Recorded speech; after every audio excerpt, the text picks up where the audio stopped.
शारीरिक व मानसिक हिंसा नहीं की गई है। यह केवल एक नाटक मात्र है।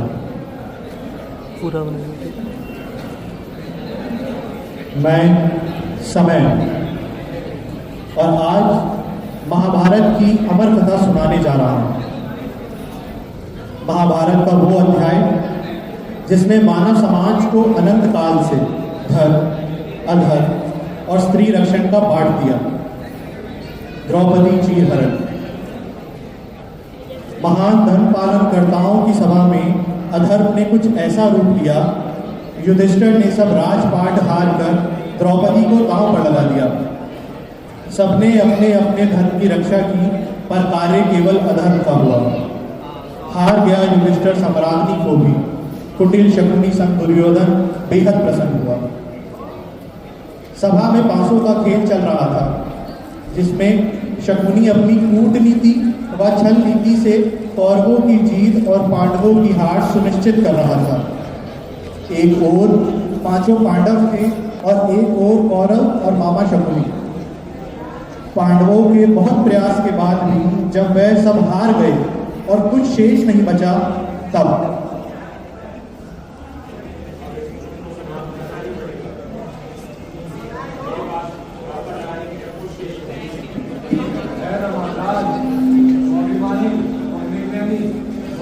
जो है आपके पास विरोध करने की आवश्यकता नहीं। भूलो मत, तुम सब मेरे दास हो चुके हो। चुपचाप अपने स्थान पर बैठे रहो।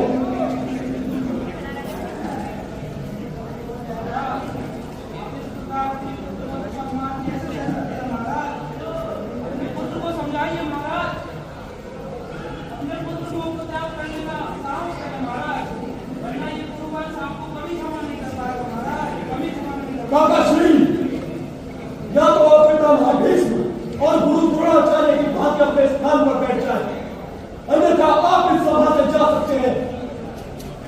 विदुर धृतराष्ट्र के मौन रहने पर और कुछ न कर पाने के कारण बैठ जाते हैं।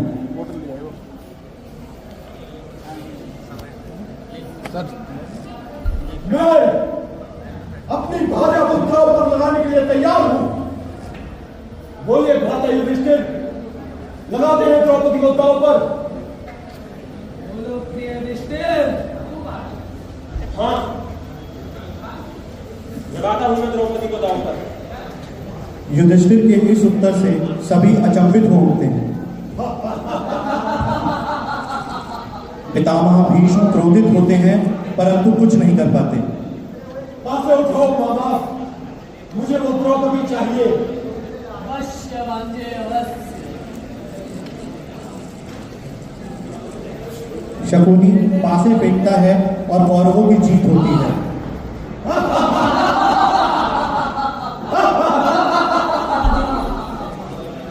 द्रौपदी आज से मेरी दासी हुई युधिष्ठिर।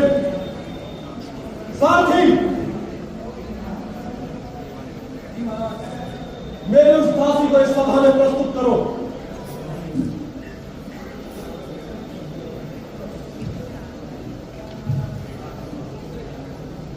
कुछ समय बाद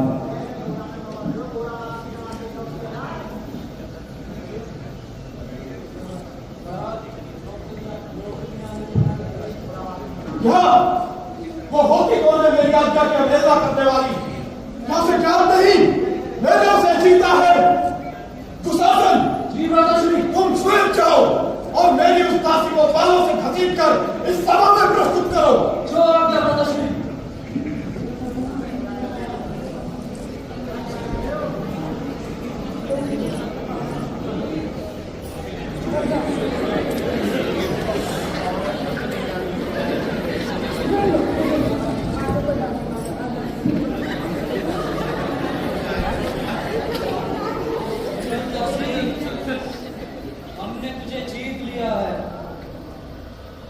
नारी के मर्यादा का आदर करना सीखो दुशासन।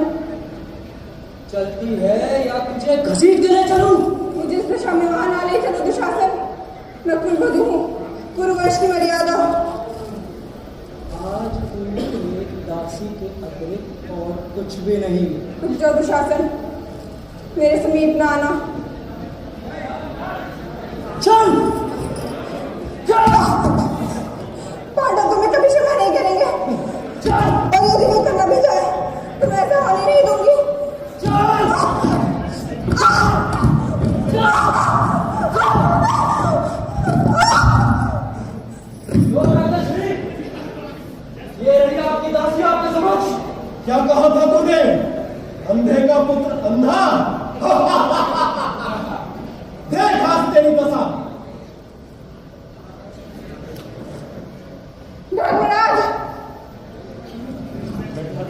में बजाओ देवी, मैं युद्ध में हार चुका हूँ, पहले स्वयं को फिर तुम्हें।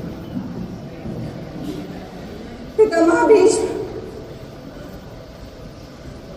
आप तो स्वयं माता गंगा के पुत्र हैं।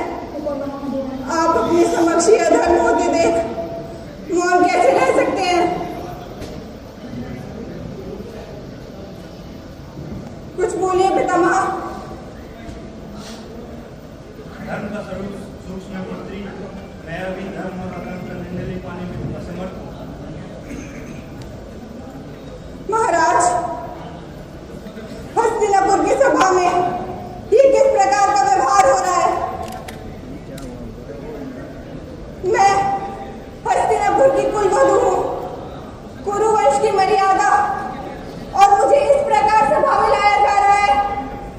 क्यों? उत्तर दीजिए महाराज। आचार्य द्रोण, आप स्वयं मेरे पिता के स्थान पर यहाँ हैं।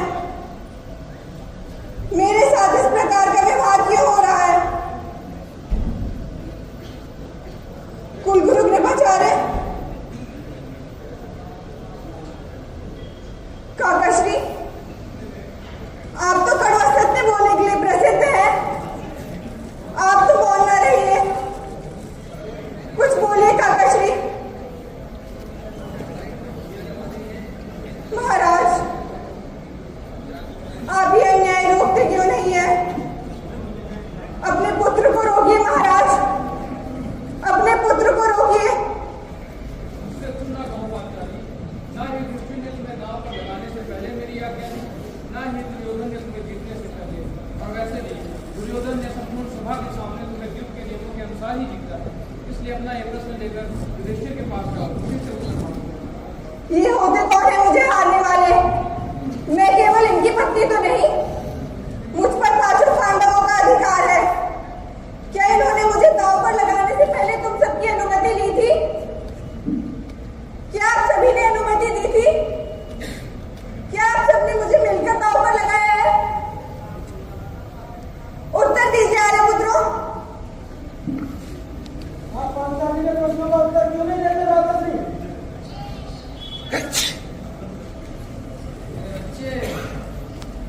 मैंने तुमसे कहा था रणभूमि में युद्ध आरंभ होने से पहले रणभूमि में खेला जाता। आज मेरी पांडवों में पूर्ण बढ़ ही गई। आप सबने मुझसे 7 वचन प्राप्त किए थे, जिसके उत्तर में मेरी रक्षा करने का वचन दिया था। क्या हुआ उन वचनों का आर्यपुत्रों? क्या भूल गए आप उन वचनों को? अभी के हाथों बंधे हैं देवी, हमें क्षमा कर दे, हमें क्षमा कर दे। हे पांचाली, हमें क्षमा कर दो पांचाली, हम शेष माता के विरुद्ध नहीं जा सकते थे, हमें क्षमा कर दो पांचाली, क्षमा कर दो। ये 500 तुम्हारी रक्षा नहीं कर पाए पांचाली, इसलिए तुम आकर मेरे मित्र दुर्योधन की जंगा पर बैठ जाओ। 5 पतियों वाली तो तुम पहले से ही हो, तो 6वें का हाथ थामने में तुम्हें हानि ही क्या। आओ दासी, मेरी जंघा पर बैठो। दुर्योधन, मैं तुम्हें ऐसी मृत्यु दूंगा, ये पूरी पृथ्वी कांप उठेगी। मैं तुम्हारी इसी जंघा पर मारकर तुम्हारे प्राण दूंगा, यह मेरा प्रण है। दुर्योधन, विराम दो अपनी सवारी को, अन्यथा यहाँ कुछ अनर्थ हो जाएगा। अगर तुमने पांचाली के बाद में कुछ अशब्द कहे तो तुम्हारा वन मेरे हाथ होगा। एक दिन इस अपमान का दंड मैं तुम्हें अवश्य दूंगा, अवश्य दूंगा। तुम अपने आज्ञा की तुम अपने आज्ञा का पालन करो दासी। आओ और मेरी जंघा पर बैठो। मूर्ख दुर्योधन, मैं यज्ञ से उत्पन्न यज्ञ सैनी हूं और अग्नि को कभी बांधा नहीं जा सकता। तुम मुझे अपनी दासी नहीं बना सकते, मुझे यह स्वीकार्य नहीं। वापस आओ दासी, यह मेरा आदेश है। स्वतंत्रता नहीं छीनी जा सकती। परंतु वस्त्र तो छीने जा सकते हैं ना। दुशासन, जिस प्रकार इंद्रप्रस्थ में इसने हमें निशस्त्र किया था, आज इस भरी सभा में उसी प्रकार इसे निर्वस्त्र कर दो। दुशासन, यदि तूने पांचाली के वस्त्रों को हाथ में लगाया तो मैं तेरे हाथ तोड़ दूंगा। आखिर ये किस प्रकार की दुष्टता है दुर्योधन? हमें आदेश दीजिए, शस्त्र उठाने दीजिए। या तो हमारे प्राण ले दो या दुर्योधन के प्राण लेने की आज्ञा दो। दुर्योधन, आज तक हस्तिनापुर की राजसभा में ऐसा दुर्व्यवहार नहीं हुआ है। कुछ तो परिवंश की मर्यादा का मान रखो। इस दासी का जवाब देके पितामह, क्या यह धर्म के भागी नहीं? अनुचित है। बस करो दुर्योधन, बस करो। दासी का मान क्या और अपमान क्या पितामह? दुशासन, मेरी इस दासी को निर्वस्त्र कर दो।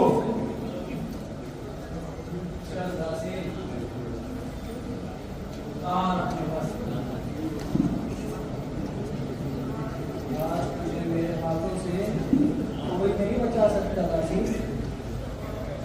उठ!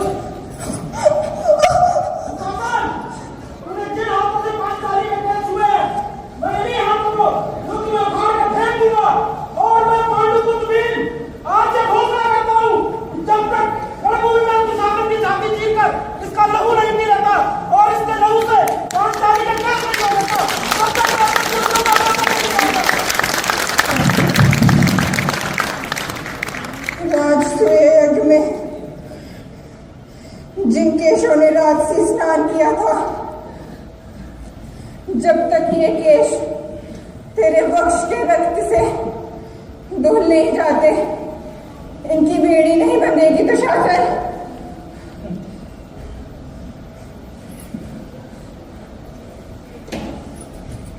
हे कृष्ण, हे गोविंद, मेरे पति समर्थ होते हुए भी धर्म रूपी अधर्म के बंधन में बंधे हैं। आप धर्म को जानते हैं, आप समर्थ हैं, मेरी रक्षा कीजिए, मेरी रक्षा कीजिए। हे कृष्ण। खींच दुशासन, खींच। अपमानित हुई है नारी, पर सभा मौन है सारी। उन पुरुषों पर कलंक है जिनके सामने हो रहे ये अनर्थ है।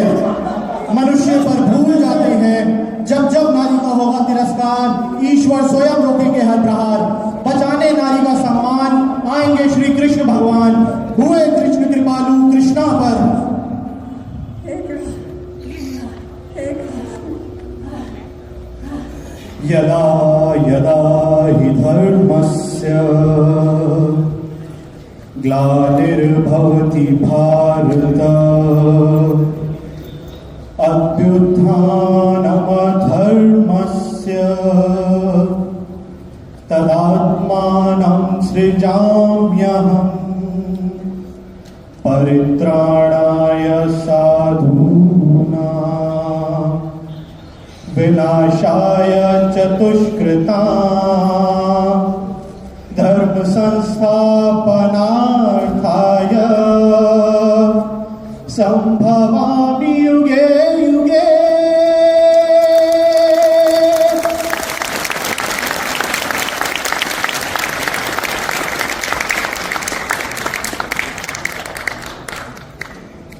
महाराज,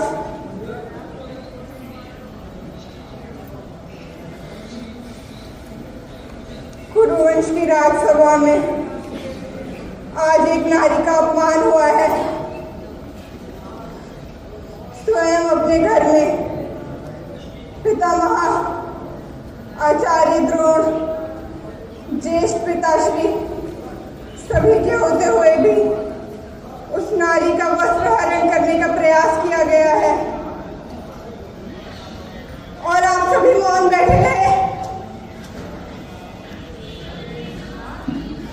मैं आप सभी को श्राप देती होगी। नहीं पुत्री, दासी, मुझे द्रौपदी के पास ले चलो।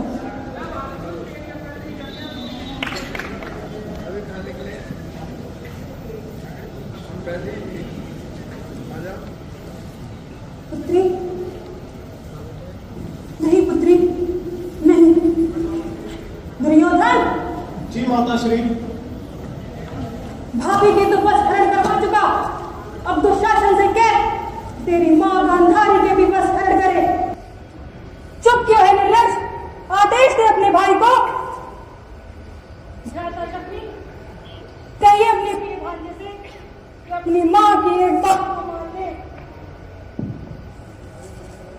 तेरे जन्म पे विदुर जी ने ठीक ही कहा था कि तुझे मार देने में हस्तिनापुर की भलाई है, पर पुत्र मोह में आकर मेरे और तेरे पिताश्री के हाथ बंध गए। यदि विदुर जी की बात मान ली होती तो ये आज भारत वंश अपमानित न हुआ होता। भारत वंश के पूर्वजों, मैं आपकी कुलवधू गांधारी आपसे हाथ जोड़ के क्षमा मांगती हूँ। इस वंश के अपमान का अंकुर मेरे ही कोख से फूटा है। इस वंश में आज तक किसी का हाथ किसी दासी के वस्त्रों तक न पहुंचा हो, उस वंश के उत्तराधिकारियों का हाथ आपके पुत्र वधू के वस्त्रों तक पहुंच गया और आपने कुछ न कहा। क्या आपको सती के श्राप का भी भय न रहा? यदि द्रौपदी कह दे तो भूमि आपको अनाज देने से, चांद आपको चांदनी देने से, नदी आपको जल देने से और सूरज आपको रोशनी देने से इनकार कर दे, आपकी सेना भी सती के श्राप को रोक नहीं सकती।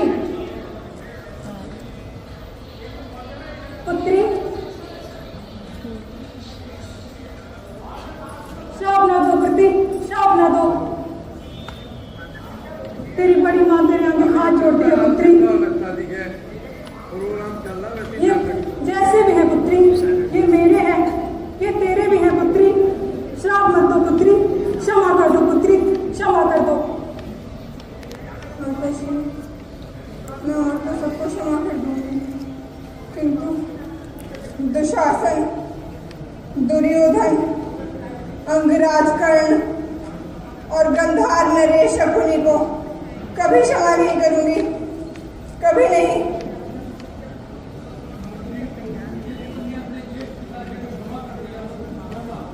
मांगो पुत्री, वर मांगो पुत्री।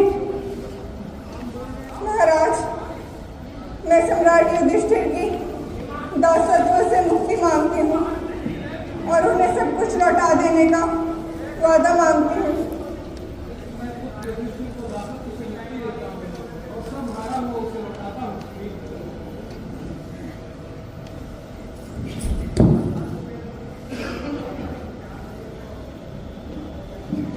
चुप हो जा पुत्री, चुप हो जा। महाराज धृतराष्ट्र, आज आपके अबुझ सम्राट पांडवों के परिवार ने आप पर फिर से एक बार उपकार कर दिया है। जाइए, सुख भोगिए, किंतु जब तक सुख दिखता है तब तक सुन लो पुत्र, मैं शीघ्र ही द्वारिका जाकर कृष्ण की नारायणी सेना हस्तिनापुर के द्वार लाऊंगी और उनसे विनती करूंगी कि इस कुरुवंश को नाश कर मेरे पुत्रों को स्वतंत्र करे। यह अंत का आरंभ है महाराज धृतराष्ट्र। इस सभा में जिस किसी ने भी ये प्रपंच होते हुए देखा और फिर भी वो मौन रहे, उन सभी का अंत होगा।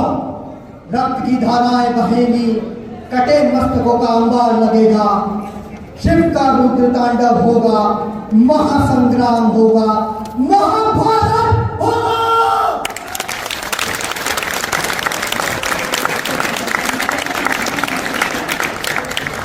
मैं समय इस अध्याय को यहीं समाप्त करता हूं।